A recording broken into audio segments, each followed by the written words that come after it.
El aire en Berlín, en aquel fatídico abril de 1945, ya no portaba la promesa de vida ni el frescor de la primavera.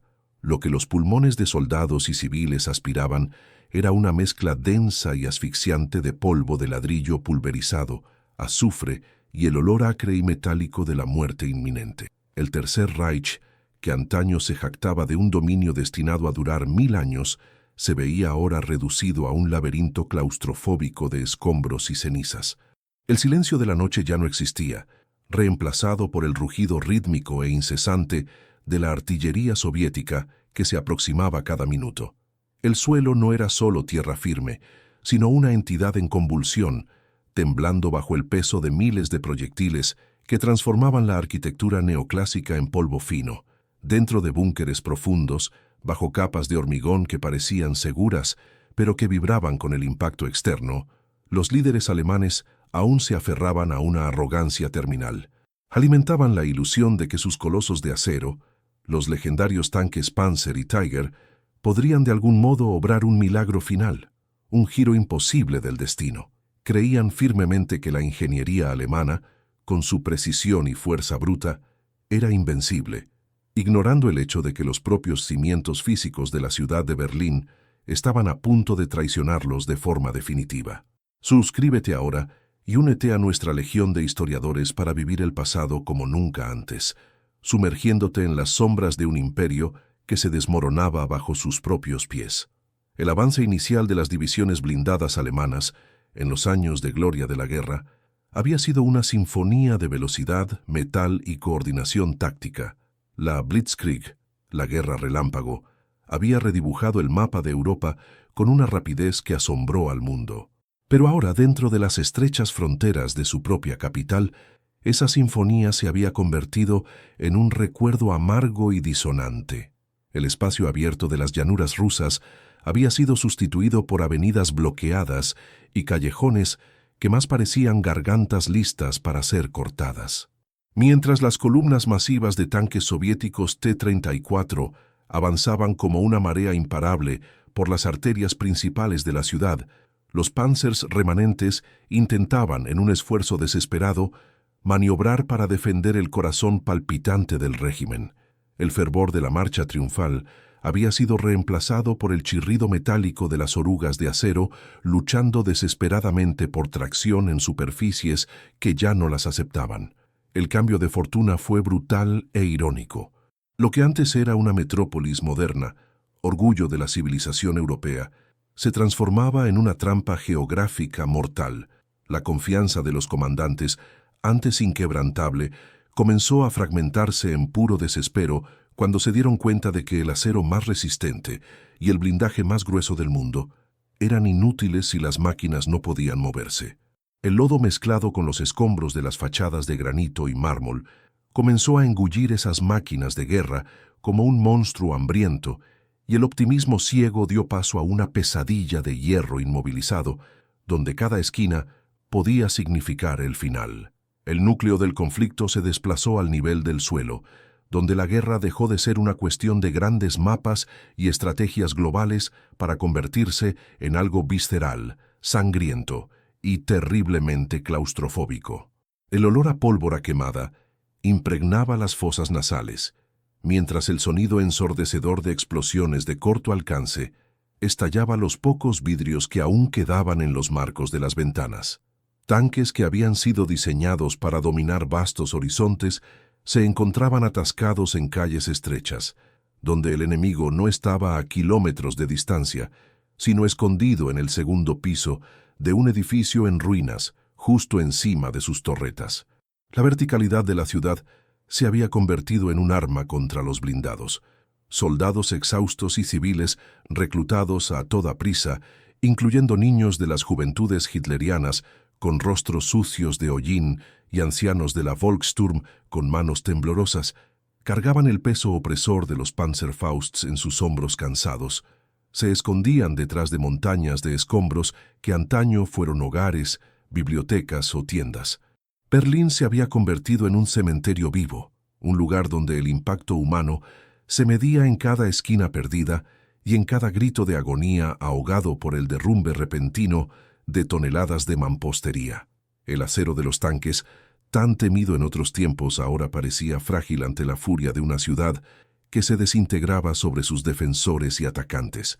El aislamiento de la capital alemana era ahora total y absoluto.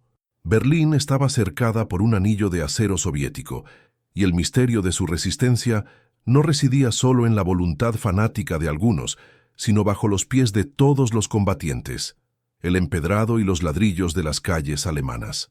El bombardeo constante, que no cesaba ni por un minuto, había soltado los bloques de granito y los ladrillos macizos de los cimientos de los edificios. Este fenómeno creó una superficie de rodamiento inestable y traicionera, una trampa invisible para los ojos menos atentos. Las orugas de los tanques alemanes, diseñadas para morder el suelo firme, y las carreteras pavimentadas, comenzaron a patinar inútilmente en el famoso Kopfsteinpflaster, el empedrado de piedras redondeadas que ahora estaba cubierto por una fina y mortal capa de polvo de ladrillo. Este polvo, al mezclarse con la humedad del invierno tardío o el aceite filtrado de las máquinas destruidas, actuaba como un lubricante mineral, transformando las calles en pistas de patinaje para monstruos de 50 toneladas.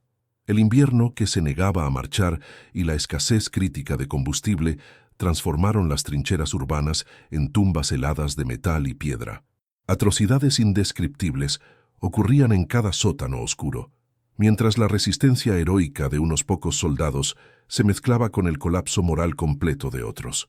Todos estaban atrapados en una trampa compleja hecha de arquitectura destruida y agonía humana, donde el propio suelo conspiraba contra la supervivencia. El clímax de esta tragedia urbana alcanzaba su punto máximo bajo las sombras imponentes y ahora ennegrecidas del Reichstag. En intentos desesperados de fuga o en actos de defensa final que rozaban el suicidio, los tanques alemanes se convertían en casamatas estáticas, fortalezas de acero inmovilizadas por montañas de ladrillos que las propias explosiones alemanas y soviéticas habían ayudado a crear. No podían retroceder, pues el camino detrás de ellos estaba bloqueado por toneladas de escombros. No podían avanzar, pues el terreno al frente era una masa inestable de piedras sueltas y cráteres profundos. Decisiones cruciales, tomadas por oficiales fanáticos que se negaban a aceptar la realidad, llevaban a miles de jóvenes y ancianos a un sacrificio inútil en nombre de una causa ya muerta.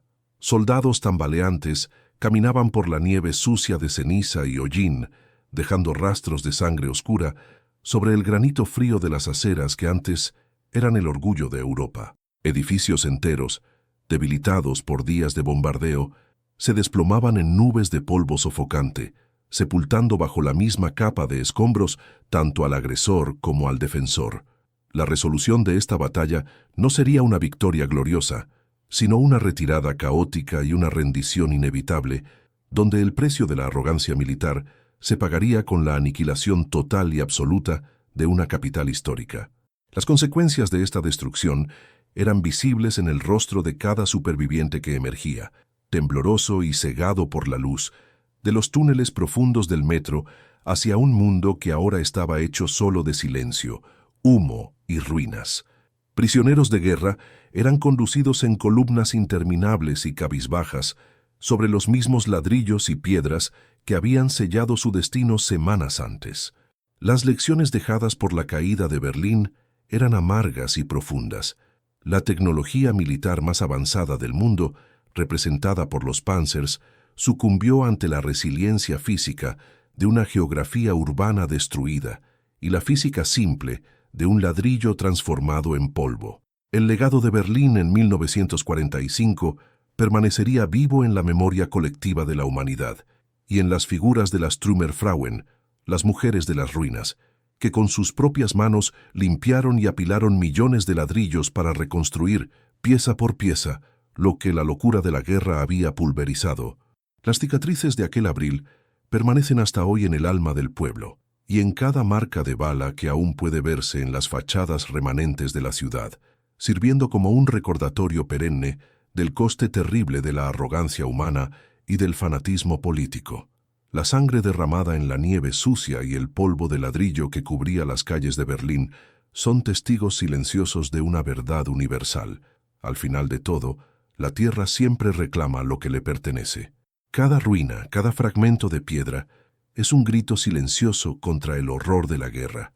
La historia de cómo el suelo de una ciudad, en su forma más básica de ladrillos y piedras, detuvo al ejército más temido del mundo, permanece grabada en el tiempo como un símbolo de brutalidad, pero también de una supervivencia dolorosa.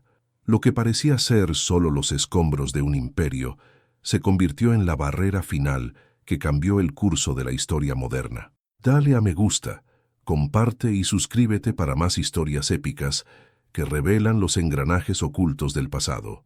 ¿Qué batalla deseas ver explorada en nuestra próxima jornada? Deja tu comentario abajo y únete a nosotros mientras continuamos desenterrando los secretos de los campos de batalla que moldearon nuestro mundo. El escenario en Berlín, a medida que los días de abril avanzaban, dejaba de ser una zona de guerra convencional para transformarse en un experimento cruel de física y desespero. Si antes el problema era el avance numérico abrumador del Ejército Rojo, ahora un nuevo enemigo, silencioso y omnipresente, comenzaba a dictar las reglas de la supervivencia. El propio esqueleto de la ciudad, el polvo de ladrillo, esa niebla rojiza que flotaba sobre las avenidas como un humo de sangre seca, no era solo una molestia visual, se filtraba en todo. Entraba en los filtros de aire de los motores Maybach, de los tanques Tiger, taponando los pulmones mecánicos de las máquinas alemanas. Lo que la ingeniería de punta de Berlín no previó fue que el colapso de sus propias casas crearía una sustancia más abrasiva que la arena del desierto y más resbaladiza que el hielo. Las calles, pavimentadas con el tradicional Kopfsteinpflaster, el empedrado de piedras de granito, se convirtieron en el escenario de una tragedia mecánica. Cuando los escombros de las fachadas neoclásicas eran triturados bajo las orugas de acero de 60 toneladas, no se dispersaban, se transformaban en una capa de microesferas de cerámica y caliza. El resultado era la pérdida total de tracción. El tanque más poderoso del mundo, capaz de destruir objetivos a kilómetros de distancia, ahora patinaba inútilmente en una calle levemente inclinada, incapaz de avanzar un solo metro, mientras el rugido de su motor delataba su posición ante los cazadores soviéticos que acechaban en las sombras de las ruinas. Dentro de las torretas de acero de los Panzers, el ambiente era de una claustrofobia absoluta. Imagínate confinado en una caja de metal caliente, donde el aire está saturado por el olor a diésel, sudor humano y el hedor metálico del miedo. El comandante del tanque, con los ojos pegados al periscopio, ya no veía los vastos horizontes de las estepas rusas. Su visión se limitaba a fragmentos de paredes desconchadas, pilas de muebles quemados y el destello ocasional de una explosión. «¿Por qué no nos movemos?», gritaría por el intercomunicador, con la voz entrecortada por la tensión. El conductor, con los pies luchando contra los pedales y las manos aferradas a las palancas de dirección, sentiría la vibración inútil de la máquina.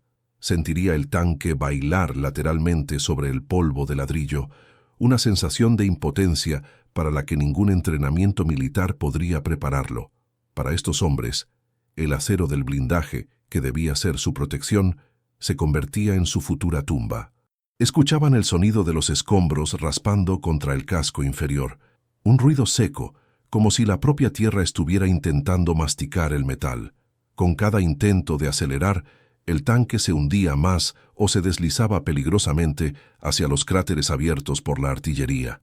El sentimiento ya no era de valentía, sino el de un animal acorralado que se da cuenta de que la trampa fue construida con los restos de su propia madriguera. Fuera, en las aceras cubiertas de ceniza, el elemento humano era aún más trágico. Un joven de las juventudes hitlerianas, con solo 14 años y un uniforme que parecía demasiado grande para su cuerpo frágil, sostenía un Panzerfaust con manos temblorosas. Estaba escondido detrás de un montón de ladrillos que, días antes, formaban la panadería donde compraba el pan.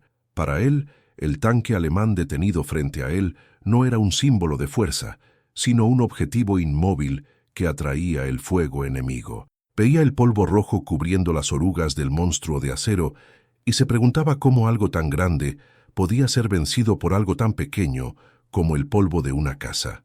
El silencio entre los disparos de artillería era llenado por el sonido de derrumbes distantes, un efecto dominó donde el ladrillo de un edificio derribaba al siguiente, creando una barrera infranqueable. La ciudad se estaba cerrando sobre sí misma. Las órdenes que llegaban por radio eran inconexas, exigiendo contraataques que eran físicamente imposibles. «Mantengan la línea», decía la voz fanática al otro lado, ignorando que la línea ahora era una montaña de escombros de 10 metros de altura que bloqueaba toda la calle. El momento del giro psicológico ocurrió cuando los soldados alemanes se dieron cuenta de que sus propias barricadas, construidas con tanto esfuerzo para detener a los tanques soviéticos, estaban ahora sellando su propia destrucción. En un sector cerca de la puerta de Brandeburgo, una unidad de tanques Panther intentó retirarse a una posición de tiro más ventajosa, solo para descubrir que el camino detrás de ellos había sido bloqueado por el derrumbe de un bloque de apartamentos. Estaban atrapados en un corredor de la muerte de apenas 200 metros. El polvo de ladrillo suspendido en el aire actuaba como una niebla artificial, pero una niebla que cortaba las gargantas y cegaba los ojos. Fue entonces cuando una nueva información comenzó a circular entre los defensores, un rumor que se extendió como la pólvora. Los soviéticos habían descubierto que ya no necesitaban gastar su preciada munición perforando el blindaje frontal de los tanques alemanes.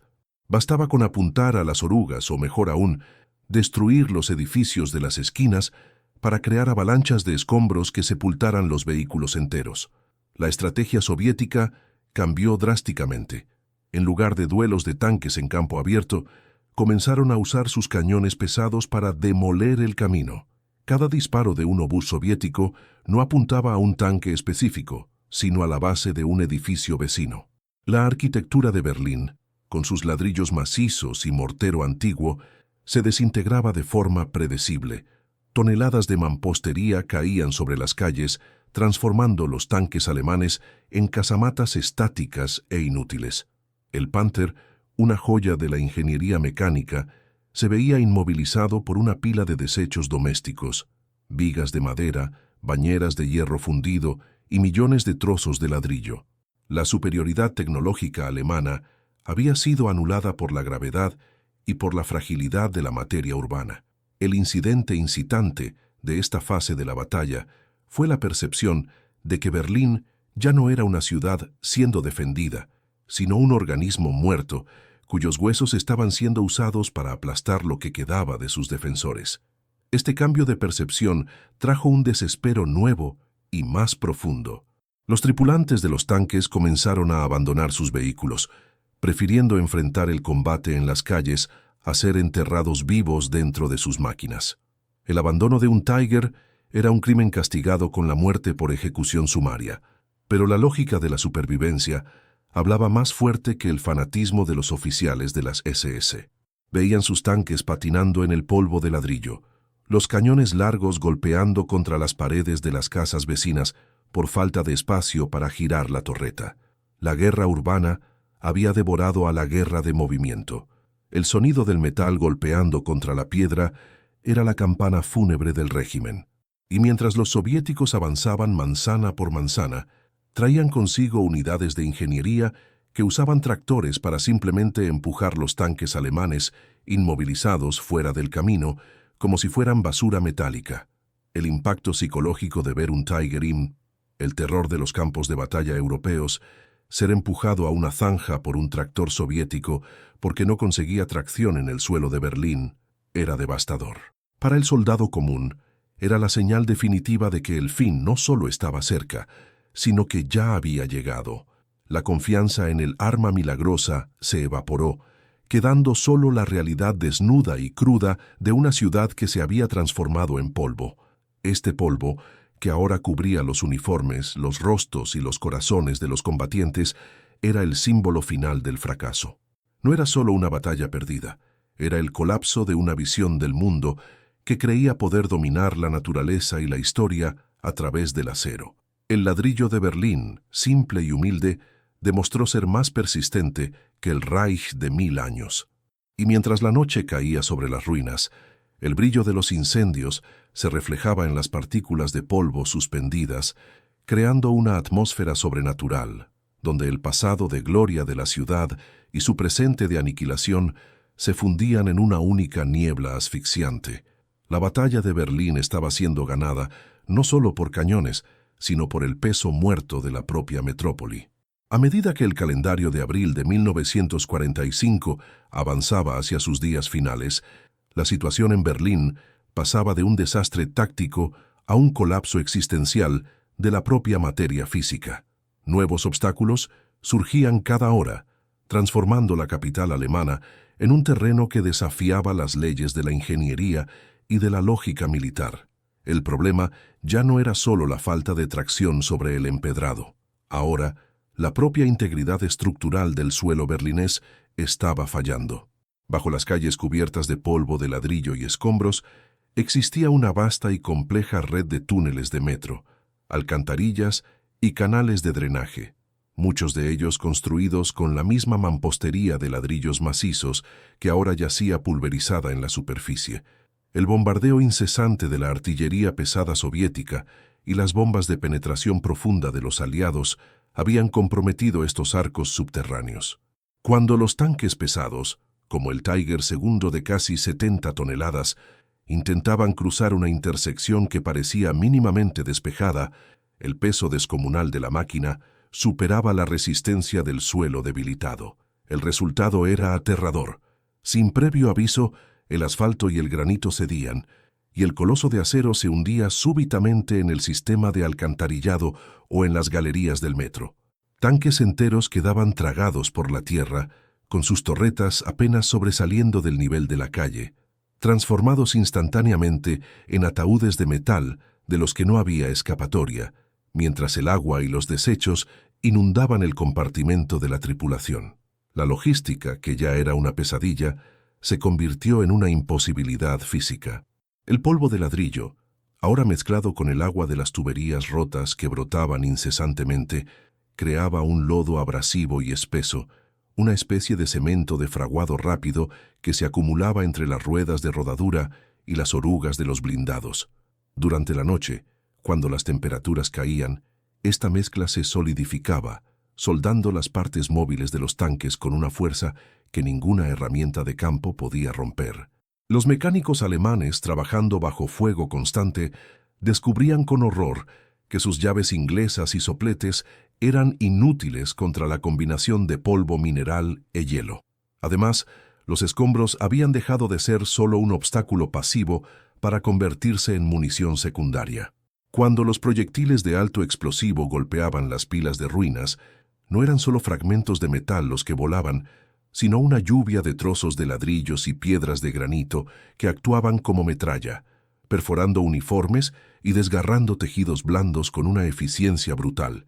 La ciudad no solo estaba muriendo, se estaba desintegrando y usando sus propios restos para eliminar a cualquiera que aún osara caminar sobre ella. El calado emocional de este escenario reflejaba un estado de psicosis colectiva. Dentro de los sótanos oscuros, donde el aire era tan denso que parecía tener peso, el monólogo interno de un oficial veterano sería un laberinto de sombras. Miraría sus manos, cubiertas por un polvo rojo que ya no se quitaba, y pensaría en la ironía de todo aquello. Construimos Berlín para ser la capital del mundo, y ahora Berlín nos está enterrando vivos, susurraría para sí mismo.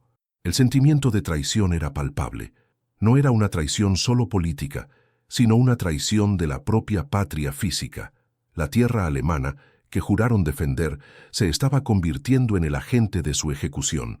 Para los soldados que operaban los tanques, la torreta del blindado, antes un símbolo de poder inalcanzable, ahora parecía el interior de un cráneo de metal donde los pensamientos golpeaban contra las paredes de acero.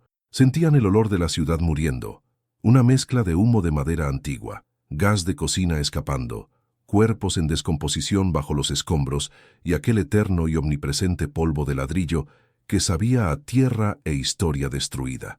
Cada vibración del suelo causada por una explosión distante no se sentía solo como un sonido, sino como un puñetazo en el estómago, un recordatorio de que la estructura del mundo se estaba deshaciendo. Las mujeres de Berlín, escondidas en los túneles del metro con sus hijos, experimentaban un horror diferente, pero igualmente profundo.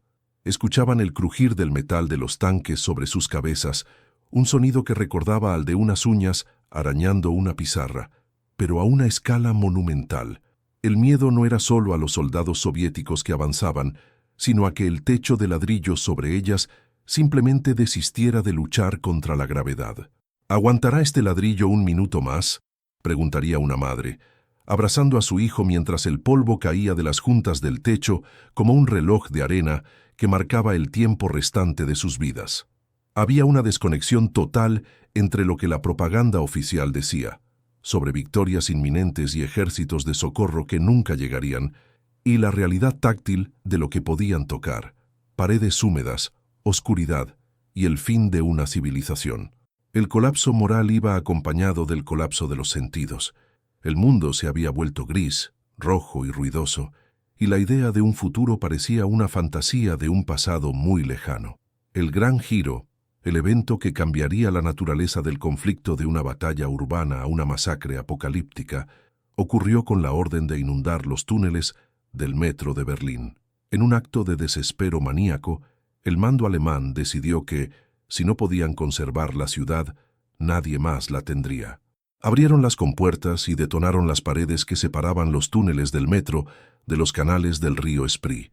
El agua helada y fangosa comenzó a recorrer las arterias subterráneas de Berlín, donde miles de civiles heridos y soldados desertores buscaban refugio. Esta decisión no solo afectó las vidas humanas, sino que alteró drásticamente el campo de batalla en la superficie. Donde antes había suelo seco y cubierto de polvo de ladrillo, ahora surgían remolinos y géiseres de agua sucia subiendo por las grietas del asfalto. El suelo se convirtió en una esponja saturada. La mezcla de agua a alta presión con las toneladas de polvo de ladrillo creó una especie de arenas movedizas urbanas. Esta nueva información se propagó rápidamente. El suelo de Berlín ya no solo era inestable, era líquido. Tanques soviéticos y alemanes, que antes luchaban por posiciones en esquinas estratégicas, se vieron súbitamente en una lucha contra el naufragio. El agua que inundaba los túneles creaba vacíos de presión que hacían que calles enteras se colapsaran hacia adentro. Un avance blindado que estaba planeado para tomar una manzana en 10 minutos ahora llevaba horas, pues era necesario sondear el camino para evitar que los vehículos desaparecieran en abismos de lodo y ladrillo. El evento de la inundación fue el punto de ruptura final. Para los defensores, fue la señal de que sus propios líderes preferían ahogarlos a permitir una rendición. Para los atacantes, fue la prueba de que Berlín era una fiera herida que aún podía morder de forma imprevisible y cruel. A partir de ese momento, la batalla de Berlín dejó de ser sobre estrategia militar y pasó a ser una lucha primitiva contra los elementos. El polvo de ladrillo, que antes solo cegaba y resbalaba, ahora unido a la inundación, se convertía en un fango pesado que inmovilizaba todo lo que tocaba. Las orugas de los tanques giraban en falso, lanzando chorros de lodo rojo contra las ruinas, mientras los motores se sobrecalentaban y explotaban en llamas. El escenario era surrealista. Máquinas de guerra modernas, atrapadas en un pantano de escombros y agua, mientras soldados luchaban con cuchillos y bayonetas en sótanos inundados hasta la cintura. La ciudad se había convertido en un organismo en descomposición, y cada intento de movimiento solo aceleraba el proceso de putrefacción.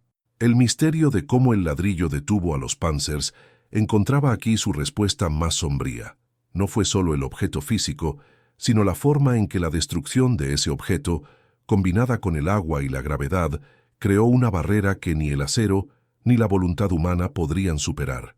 El destino de Berlín estaba sellado no por un ejército externo, sino por su propia arquitectura volviéndose contra sí misma en un último y violento suspiro de agonía.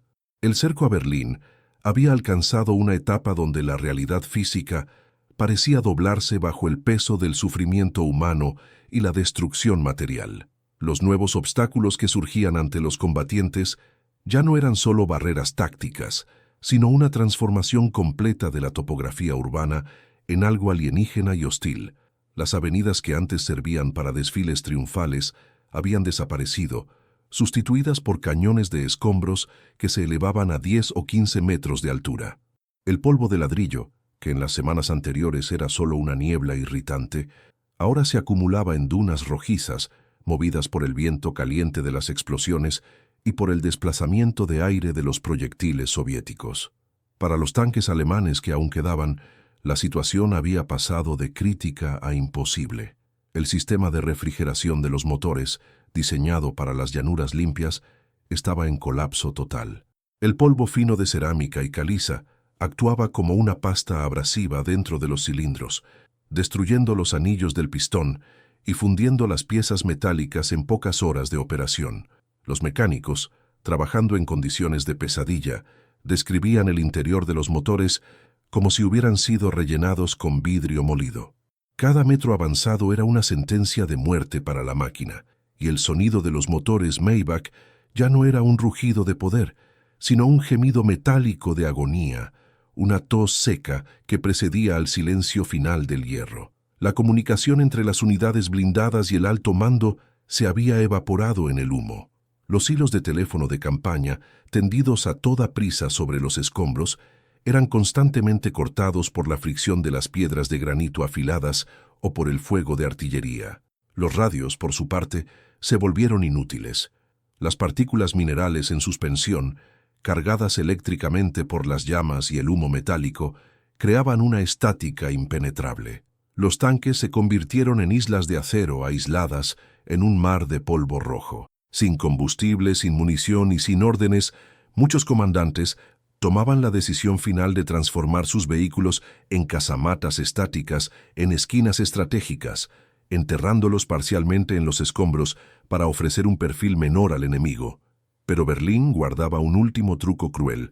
El peso de estos tanques inmovilizados, concentrado en un área pequeña, hacía que el suelo, ya fragilizado por la red de túneles inundados, cediera lentamente.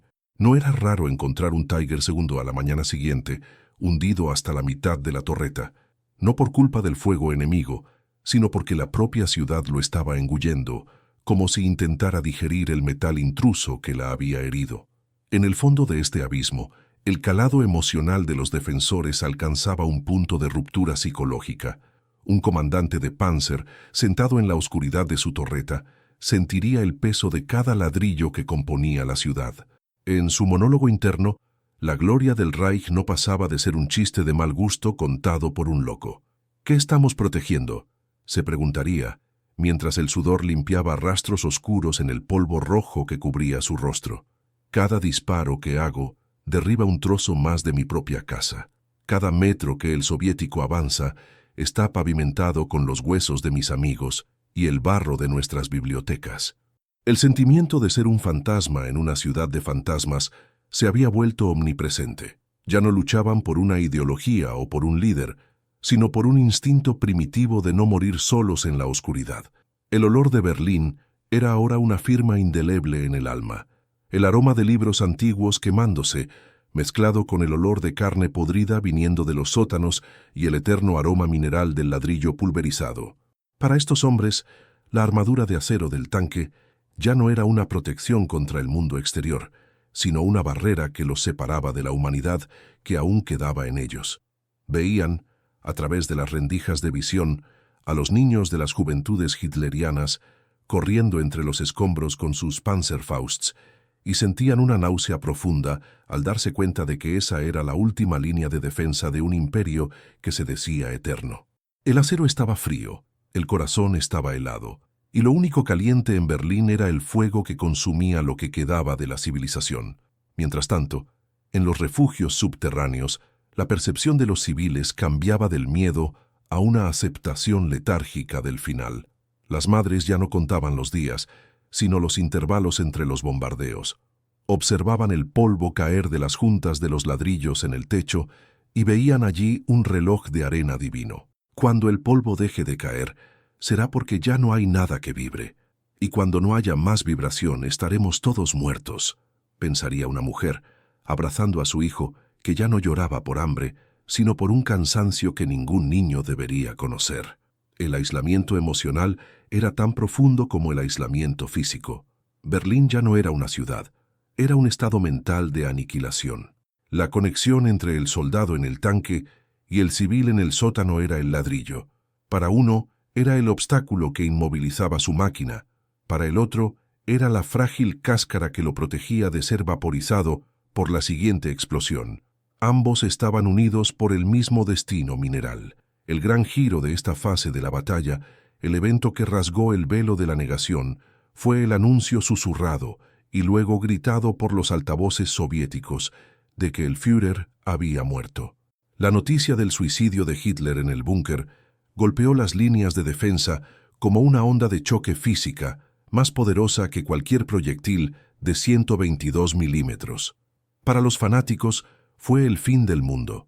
Para la mayoría fue la señal de que la farsa finalmente había terminado, pero la información trajo consigo un caos nuevo y sangriento. Sin la figura central que exigía la lucha hasta el último hombre, las unidades comenzaron a fragmentarse. Oficiales de las SS, temiendo la venganza soviética, intentaban obligar a los soldados regulares y a los civiles a seguir luchando, resultando en combates fratricidas en los corredores oscuros y detrás de las montañas de escombros. La orden de resistencia total fue sustituida por el desespero de la fuga. Fue en ese momento cuando el concepto de Ausbruch, el intento de ruptura de las líneas soviéticas hacia el oeste, se convirtió en la única obsesión de todos los que aún podían cargar un arma. La nueva información era clara. La batalla por Berlín había terminado, pero la batalla por la supervivencia personal no había hecho más que empezar. El objetivo ya no era mantener la Cancillería o el Reichstag, sino alcanzar el río Elba y rendirse a los americanos. Sin embargo, entre los supervivientes y la libertad, existía el laberinto de ladrillos que ellos mismos habían creado. Los puentes sobre el río Spree, como el Weidendammer, se convirtieron en cuellos de botella de muerte. Miles de soldados y civiles se amontonaron bajo los arcos de piedra, intentando cruzar bajo el fuego cruzado de ametralladoras soviéticas que ahora dominaban cada ángulo de visión. Los tanques Tiger remanentes fueron usados como arietes, intentando abrir camino a través de las barricadas de escombros, pero el polvo de ladrillo continuaba su venganza silenciosa. Las máquinas patinaban en la sangre y en el lodo rojo, con las orugas chirriando mientras intentaban aplastar los bloques de granito que parecían multiplicarse. El giro no fue una rendición organizada, sino un colapso salvaje donde cada hombre luchaba contra la geografía de la ciudad para escapar de la tumba de ladrillos en que Berlín se había convertido. El final ya no era una cuestión de política, sino de quién conseguía correr más rápido sobre el granito roto antes de que la noche final cayera sobre el Reich. El clímax final de la agonía de Berlín no se manifestó como un gran choque de caballerías blindadas en campo abierto, sino como un atragantamiento colectivo de metal, carne y piedra. En los alrededores del Reichstag y de la Cancillería del Reich, la densidad del aire había alcanzado un punto crítico donde la distinción entre humo, niebla y polvo de ladrillo había desaparecido por completo. Lo que quedaba de las divisiones Panzer estaba ahora comprimido en un espacio de pocas manzanas, una concentración de potencia de fuego que, en teoría, debería ser devastadora, pero que en la práctica estaba paralizada. La tensión en las horas finales era tan espesa que podía sentirse en la piel, como una carga estática antes de una tormenta de fuego. El rugido de los cañones soviéticos de 203 milímetros, conocidos como los martillos de Stalin, ya no buscaba solo destruir posiciones enemigas, estaban literalmente moliendo la ciudad, transformando lo que quedaba de las estructuras en una arena roja y fina que se infiltraba en cada grieta, cada visor y cada pulmón.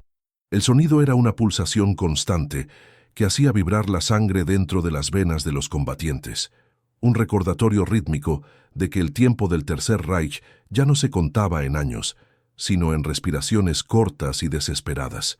Los últimos tanques Tiger, monstruos de acero que antaño dictaron las reglas de la guerra moderna, intentaban realizar maniobras de última instancia en medio del caos de las calles Griebenau y Friedrichstraße.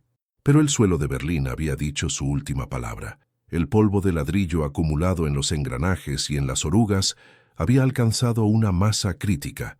La fricción constante del granito triturado contra las superficies de acero pulido generaba un calor infernal, haciendo que las transmisiones gritaran en un tono agudo antes de estallar por dentro. Comandantes de tanques, con los rostros negros de hollín y los ojos rojos por la falta de sueño y por el aire cáustico, se veían obligados a mirar impotentes mientras sus máquinas, supuestamente invencibles, se convertían en monumentos estáticos al fracaso. Disparaban sus cañones hasta que la munición se agotaba, transformando sus vehículos en casamatas de hierro enterradas en montañas de desechos domésticos. La ironía era cruel y absoluta. La capital que debían proteger con su acero se había convertido en la sustancia que inmovilizaba y devoraba ese mismo acero. Cada explosión de un edificio vecino lanzaba toneladas de mampostería sobre los tanques, sepultándolos bajo una avalancha de historia pulverizada. El ápice de esta pesadilla ocurrió cuando la orden de alto el fuego finalmente comenzó a circular por las radios y mensajeros, pero la inercia de la destrucción era tal que el silencio tardó en llegar. El punto de no retorno se había cruzado cuando el general Helmut Weidling, el último comandante de la defensa de Berlín, firmó la capitulación. En ese momento, el rugido ensordecedor que había martilleado la ciudad durante semanas cesó abruptamente, dejando un vacío sonoro que era casi tan doloroso como las explosiones. Lo que siguió fue el sonido del colapso final, el chisporroteo de las llamas que aún consumían los edificios, el lamento de los heridos y el sonido seco de ladrillos cayendo de fachadas inestables sobre el empedrado desierto. La caída de Berlín no fue solo una derrota militar, fue la aniquilación física de una estructura de poder que creía estar por encima de las leyes de la naturaleza. Los soldados soviéticos, al izar la bandera roja sobre las ruinas del Reichstag, no miraban una ciudad conquistada, sino un inmenso cementerio de mampostería y metal retorcido, donde el olor a muerte era indistinguible del olor a polvo de ladrillo. La resolución de esta tragedia trajo consigo una claridad amarga. Cuando los supervivientes finalmente emergieron de las profundidades, encontraron un mundo transformado en un paisaje lunar de tonos rojizos y grises. El misterio de cómo el simple ladrillo de las calles alemanas ayudó a detener a los Panzers se revelaba en cada esquina. Tanques destruidos no por perforaciones de blindaje, sino por haber quedado atascados en escombros que ninguna máquina podía navegar. Motores fundidos por el polvo abrasivo que ninguna ingeniería previó, y una geografía urbana que se volvió más letal que cualquier campo de minas. La arrogancia técnica del Reich había sucumbido ante la resistencia física de la materia. Los Panzers, diseñados para la velocidad y la dominación de vastos espacios, fueron asfixiados por los escombros de sus propias ambiciones. La ciudad de Berlín, en su acto final de agonía, usó sus propios huesos, sus ladrillos y sus piedras para atrapar y destruir los instrumentos de su propia opresión. Las consecuencias inmediatas fueron de una escala humana devastadora, pero también de una resiliencia impresionante. Millones de toneladas de escombros cubrían la capital, y la tarea de reconstrucción parecía imposible para una generación de supervivientes exhaustos. Fue entonces cuando surgieron las Trümmerfrauen, las mujeres de las ruinas. Con una determinación que el acero de los tanques nunca poseyó, formaron cadenas humanas que se extendían por kilómetros. Tomaron esos mismos ladrillos que habían detenido a los Panzers, ladrillos sucios de sangre, cubiertos de hollín y polvo, y uno a uno comenzaron a limpiarlos y a apilarlos. Cada ladrillo recuperado era un paso hacia el futuro, un rechazo a la aniquilación total. Se estima que más de 25 millones de metros cúbicos de escombros tuvieron que ser removidos de Berlín. Las montañas artificiales que hoy vemos en los parques de la ciudad, como el Teufelsberg, no son solo colinas, son los restos mortales del Berlín de 1945, un monumento silencioso hecho de millones de ladrillos que presenciaron el fin de un imperio. El legado histórico de este enfrentamiento vive en la memoria de las cicatrices que la ciudad aún porta. Cada marca de bala en una columna de granito, cada parche de ladrillos nuevos en una pared antigua, es un recordatorio del coste de la locura humana. La lección de Berlín es una lección de humildad. La tecnología más avanzada del mundo y la voluntad política más fanática pueden ser derrotadas por la simple física de una calle destruida y por la resiliencia de aquellas que se niegan a dejar que la destrucción tenga la última palabra. El polvo de ladrillo, que una vez cegó a soldados y fundió motores, se convirtió en la base sobre la cual una nueva ciudad fue construida. La historia nos enseña que, mientras el acero se oxida y las ideologías mueren, la tierra y los elementos básicos de la vida permanecen, reclamando lo que les fue arrebatado a través de la fuerza. Al mirar las fotografías de aquella época, vemos tanques Tiger y Panther abandonados, cubiertos por el polvo rojo de las calles, pareciendo animales prehistóricos extinguidos por un cambio repentino en el clima. Y en cierto modo, fue exactamente eso lo que ocurrió. El clima de Berlín en 1945 se volvió tóxico para la maquinaria de guerra alemana, no solo políticamente, sino físicamente. El ladrillo, el elemento más básico de la civilización urbana, demostró ser el arma definitiva de denegación de área. Transformó la velocidad en parálisis y el blindaje en una trampa. Esta es la historia de cómo el suelo de una nación, cuando es llevado al límite de la destrucción, se levanta contra aquellos que intentan dominarlo mediante la violencia. Berlín, hoy una metrópolis vibrante, aún respira el aire de aquellas semanas de abril en sus monumentos y memoriales. La valentía no se encontró en el metal frío de los tanques, sino en las manos temblorosas, que sostenían un Panzerfaust por desespero, y más tarde, en las manos callosas que reconstruyeron los muros de la ciudad. La sangre en la nieve y el polvo de ladrillo en las calles de Berlín son testigos silenciosos de que, al final, la tierra siempre recupera lo que le pertenece. Cada ruina es un grito contra la guerra, y la historia de cómo el suelo de una ciudad detuvo al ejército más temido del mundo permanece como un símbolo de brutalidad, pero también de una supervivencia milagrosa. La humanidad, como el ladrillo, puede ser pulverizada, pero sus fragmentos aún pueden usarse para construir algo nuevo, algo más fuerte y, esperamos, algo más sabio. Dale a me gusta, comparte y suscríbete para más historias épicas que exploran los detalles olvidados de los grandes conflictos de la historia. Lo que ocurrió en Berlín en 1945 es un recordatorio de que la geografía y la materia tienen su propia voz en los campos de batalla. ¿Qué otra batalla quieres ver analizada bajo una nueva perspectiva? ¿Qué misterio del pasado deseas que desvelemos juntos? Deja tu comentario y únete a nuestra legión de historiadores para continuar nuestra jornada por el tiempo, aprendiendo de los errores del pasado para proteger nuestro futuro. Hasta la próxima historia, donde el pasado cobra vida y las lecciones de la historia resuenan a través de los siglos.